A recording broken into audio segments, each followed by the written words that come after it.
अब question number 14 chapter 18 geometrical optics concepts of physics volume 1। तो क्या है क्वेश्चन? अ लाइट रे falling eight an angle of 45 degree with the surface of a clean slab of ice of thickness 1 meter is refracted into it at an angle of 30 degree.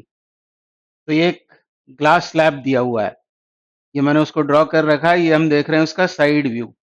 उस glass slab की हमको thickness दी हुई है D, वो कितनी है 1 metre. और ऐसा बोला है कि एक लाइट रे 45 डिग्री के एंगल पर इस स्लैब पर इंसिडेंट होती है, और रिफ्रैक्शन के बाद ये दिया हुआ एंगल ऑफ रिफ्रैक्शन, तो मैंने यहाँ उसको ड्रॉ कर रखा है। ये है वो इंसिडेंट रे, किस एंगल पर वो इंसिडेंट होती है 45 डिग्री पर। और रिफ्रैक्शन के बाद क्योंकि वो जा रही है रेयर से डेंसर मीडियम में, तो इस पाथ को फॉलो करेगी, और ये एंगल हमको दिया हुआ है 30 डिग्री। तो एंगल ऑफ इंसिडेंस ये है angle of refraction. Thickness 1 metre हमको दी हुई है। Calculate the time taken by the light rays to cross the slab. अब लाइट को इस स्लैब को क्रॉस करने में कितना टाइम लगता है ये हमको बताना है। आगे बोला है speed of light in vacuum is 3 × 10⁸ metre per second. तो कैसे सॉल्विंग करेंगे, इसकी क्या स्टेप्स होंगी? तो सबसे पहले हम फाइंड करेंगे आइस का absolute refractive index Snell's law लगाकर।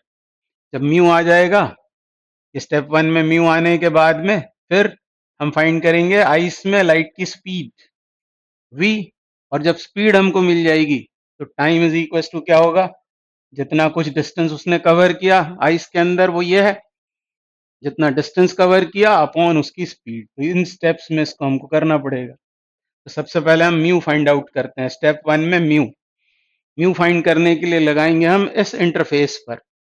ये क्या है, इधर एयर और इधर क्या है आइस। तो हम रिफ्रैक्टिव इंडेक्स एयर का जानते हैं कितना है 1। तो स्नेल लॉ लगाएंगे हम इस तरह से, mu sine theta is constant.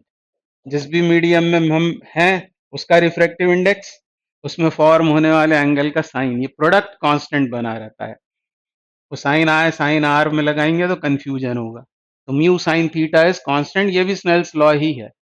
तो इधर जब हम हैं तो एयर का रिफ्रैक्टिव इंडेक्स कितना 1, और उसमें फॉर्म होने वाले एंगल का साइन, कितना एंगल फॉर्म हो रहा है साइन 45। उसके बाद इस मीडियम में आएंगे तो इसका एब्सोल्यूट रिफ्रैक्टिव इंडेक्स हमने म्यू माना हुआ है, और इसमें फॉर्म होने वाला एंगल कितना है 30, तो ये हो जाएगा साइन 30।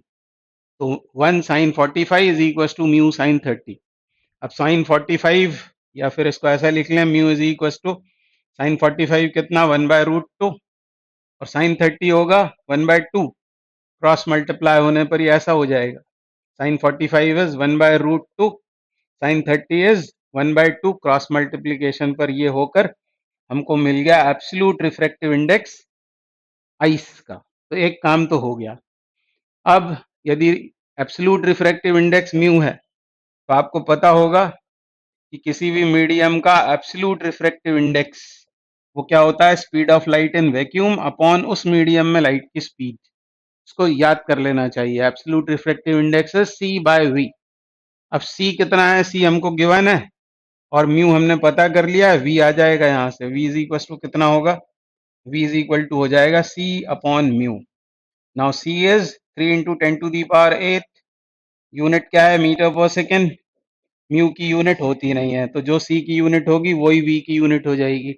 म्यू कितना है, म्यू है √2। तो ये आ गई हमारे पास में speed, speed of light in the ice. Speed निकल आई। अब हमको टाइम फाइंड आउट करना है, उसके लिए ये डिस्टेंस हमको पता करना पड़ेगा। थोड़ी सी ट्रिग्नोमेट्री लगाएंगे। इस पॉइंट को मैं पी बोल देता हूँ, ये एन और ये क्यू, और इस ट्रायंगल में हमको ये चाहिए।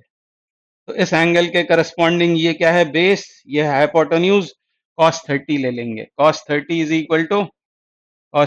इक्वल टू हो जाएगा बेस, जो हमको मालूम है d, और d कितना दे रखा है 1 मीटर, उसको बाद में सब्सटीट्यूट कर लेंगे।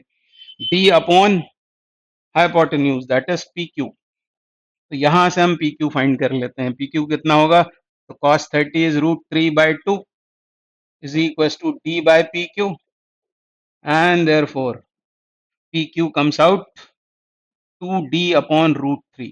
2d अपॉन √3, d इज 1, यानी ये हो गया 2 अपॉन √3।